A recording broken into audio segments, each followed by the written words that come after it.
Let's go. Indianapolis Colts here. Interesting season for the Colts, right? Benched Anthony Richardson, brought him back.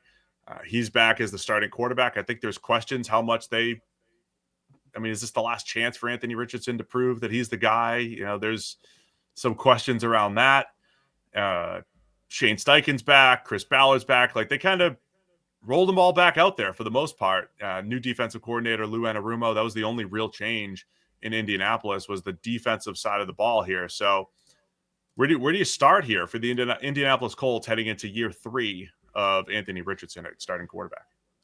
Well, I guess my first question would be, do we still have faith in Anthony Richardson? I mean, number one, they've benched him, so that's not a huge sign of faith. Number two, they have said things like, he hasn't shown he can play 17 games yet, right? Which is both accurate and fair. But all that leads you to suggest that you're not necessarily rolling into the season with Anthony Richardson as the unquestioned starter, right? Now, is this a competition with Joe Flacco, or are we going to try and find some more players to come in and threaten the quarterback position?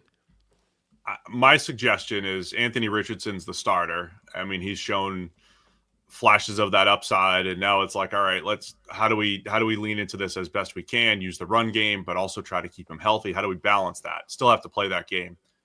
I'm drafting another QB though. Later, I'm drafting the second, drafting from the depth pieces at quarterback. I'm going to bring someone in, and it's easy. It's going to look like he's a backup. He will be a backup, but got to take those chances and, again, hope that you stumble into someone. So I think with one of their, 7 draft picks, one of them, I'm good with taking one of these QBs here just to add some depth to the room.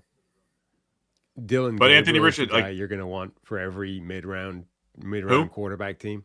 Dylan Gabriel. For dome teams, yes. Dylan Gabriel to the Saints, to the Colts. Yeah. Why don't you want to play an outside? Short. He's got a pretty good arm. I don't know if it's great. Good arm. Did you not see him breaking miles per hour records according to Zebra Technologies at the Senior Bowl? Stop. He did have the miles per hour. He did have the best miles per hour and RPMs at the Senior Bowl. Maybe I'm underrating Dylan Gabriel's arm because he's short. But yeah, Dylan. So we're going to draft Dylan Gabriel for the Colts. This is now a concerning pattern of behavior that I've both recognized and I need to highlight from you. You have demonstrated consistent prejudice against us short people. That's not true. I mean, I was the leader. I was leading the Baker Mayfield bandwagon as the shortest number one overall. You see, this is the thing, right? You're basically just like a woman, right? If it's above 6 foot, you're okay. Below 6 feet is where you start to have problems, right? If the guy has a 5 in front of his his height, I took Bryce. I said Bryce Young, number 1 overall over CJ Stroud. I said I had Bryce Young. That's true. That's your one. That's the one you got away from. But otherwise, I think it's a concerning pattern of behavior that you are basically discriminatory against people who are sub 6 foot. I was a big Tim Lincecum fan back in the day. He was way too short to be a starting pitcher. I knew he'd be a future Cy Young Award winner for the Giants. He was my teammate. He was our bat boy one time for a minor league game. Anyway, what else are we doing here for the Colts? 2 starting offensive linemen, free agents, and really more than that, losing some of the depth with Ryan Kelly, Mark Gawinski, Will Fries, all going to be all free agents. So need some help on that defensive line. They're picking at pick 14 because they don't really have a good starting tight end. They're also mocked as like the Tyler Warren destination. And what? They keep drafting like athletic freak show tight ends. How do they still not have one? Maybe that's not the way to do it. They're not really athletic freak shows. They're just big. Mo Alley Cox and Jelani Woods, they're just big. I mean, Mo Alley Cox might be just big, but Jelani Woods was a freak show. Will Mallory was certainly an athletic freak show. Get Will Mallory some more reps. Damn right. Give the man the ball. Is this like the 10th straight year? You know how like for 10 straight years you describe the Eagles and it's like D-line, very good. O-line, very good. If they win on the perimeter, they're Super Bowl champs. 10 straight years of that. 10 straight years of the Colts being like, roster looks pretty good. pretty good. Not a ton of holes. Got cap space. Got the normal allotment of draft picks. Pretty good roster. That's been the Chris Ballard era so far. Well, yeah, I feel like Chris Ballard is like GM Mike Tomlin. It's like, we're good, but we're not Yeah. great ever. Yeah. Like we're consistently pretty good, and most of the moves we make are pretty solid, but like not enough, like not enough to actually go where it's got to go. And I feel like similarly, the sort of patience is wearing a little bit thin for him. Like, at some point, this has got to get better than just solid, right? Yeah. So, I mean, as far as they're another team that could be in the defensive line world. I know they got Latu last year in the first round, but Kwity Paye, Samson Ebukam, some of their depth is heading toward the end of their run there. Again, not an acute need, but I think it matches with the value here. It's the new scheme. So they're going from, that traditional Gus Bradley cover 3, cover 1 scheme where I do feel like, I don't know if this was Gus Bradley or if this was Chris Ballard. I felt like they underinvested in corner over the last couple of years. When they invested, it was, the Ballard way. It was big, long corners. It was the old school Seattle, right? Like, let's get the guys who are 6'1", they're long, they're athletic. Juju Brents, Jalen Jones. They've been okay, but it does feel like maybe that's a position that they could do a better job of. And I think they could be in the market for, if Will Johnson's there at 14, all of those first round corners, I think could be in the mix there for the Colts. But also that point you made, I think, is pretty key. Like this group was tailor made for that system. Like their personnel was 100% focused on that specific skill set, which is it's not universal. Like, those guys do not necessarily thrive in every single defensive scheme. So I wonder how much turnover they're going to need on the defensive side of the ball because they've moved away from Gus Bradley's defense. Yeah, so there could be more work than expected, right? If they do want to get a different style corner in there, if they should trade for Jermaine Pratt because he wants to be traded and he's a good, dependable linebacker that you could put in there and knows the system. So just get that done. There's a starter there to replace EJ Speed. Yeah, there might be more work to be done on the defense than maybe we thought.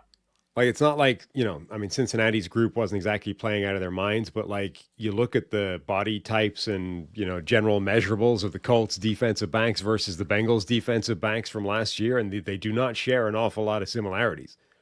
Yeah. So I think D-line depth, I would look at the cornerback group. I don't know where Will Johnson ends up going. He's in the top 10 on the consensus board, but, he's another one coming off of injury. I think he'd be a really nice fit there. I don't want to draft a center or a guard in the first round, but you could try to bring Ryan Kelly back, in free agency, but they do need a starting center, starting guard, and some backups there. So I think at least a couple of those draft picks in particular need to go to the line. And as always, the Colts usually have some cap space to play with. They've never really gone crazy in free agency. Remember, there were years where they had $100 million of space and $60 million of space. They never go nuts, but they could always be players in free agency.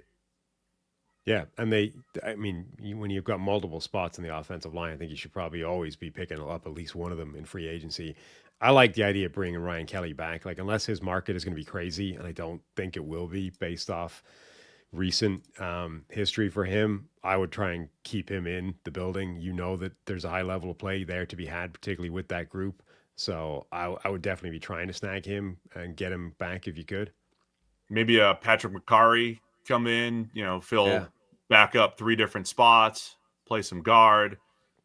They could also be, when you're trying to fill multiple starting offensive line spots, that's where the Brandon Scherfs and Kevin Zeitlers of the world at that point in their career, when maybe they're the 1-year stopgap, you should at least entertain that. So I would at least try to tackle one of those spots, either with Kelly coming back or a guard spot in free agency, so you don't go into the draft with one of those major needs.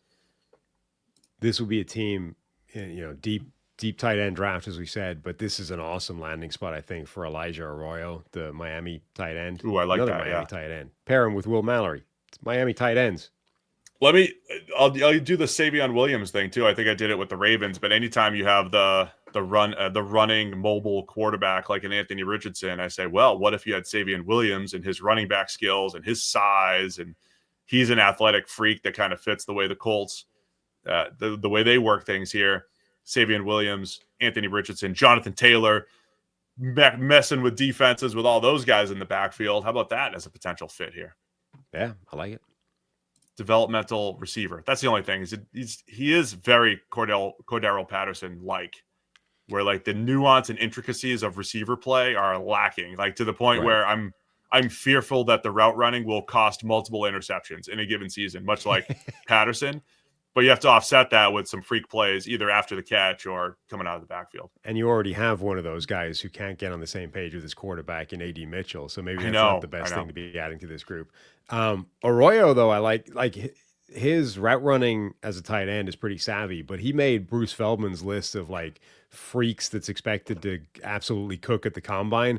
You know, like the numbers that are being talked about for Arroyo are crazy. Like he's expected to run like a wide receiver.